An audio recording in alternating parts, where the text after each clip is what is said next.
So here we are with Bitstamp. They're the world's largest online Bitcoin exchange. And this is a place where I can go and trade Bitcoin with other people. So it becomes a market, a live market for people selling and buying Bitcoin. And here you can see the last trade that occurred was $341. And so that's what the price is set at right now. And I can just come here, and if I want to buy some Bitcoin, I see what somebody who's selling Bitcoin at is right now, and that's about it's about 341. Somebody is asking, for $341.49. So I just come here and I go buy some Bitcoin, and if I have some credit with them, I put in $10, and this is about how much Bitcoin I would get for my $10. Bitstamp takes 0.5% fee. And so that's how you would buy Bitcoin through an online exchange. Now, another important thing to note here is I get a lot of people asking, well, how is the price set for Bitcoin? Why is it one day it's $100, another day it's $1,000?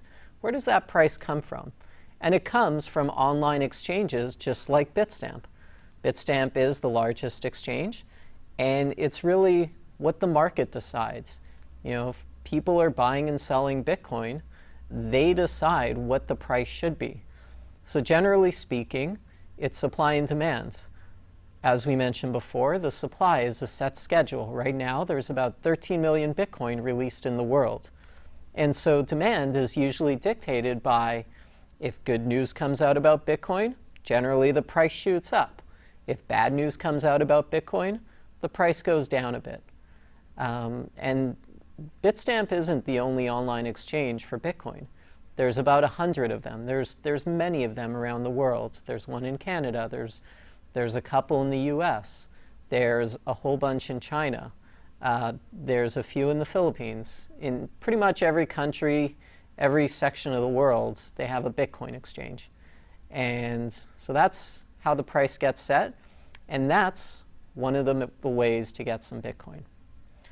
The other key part to this is it's much harder to get some Bitcoin through an exchange like Bitstamp because you actually have to wire them money. And to wire them money, it's going to cost $30. It's a wire transfer. They're going to take a percentage.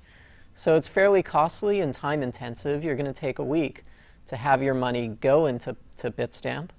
And so that's one of the big differences between getting your Bitcoin from Bitstamp versus an online service like Circle or Coinbase. Circle and Coinbase, they make it really easy. You get your Bitcoin fairly quickly. Whereas with Bitstamp or any of the other online exchanges, it takes a while. Those are some of the ways of how you can get some Bitcoin. And we've also given you some reasons as to why you'll want to get some Bitcoin. So the next section is Bitcoin and payments and how so far that's all going.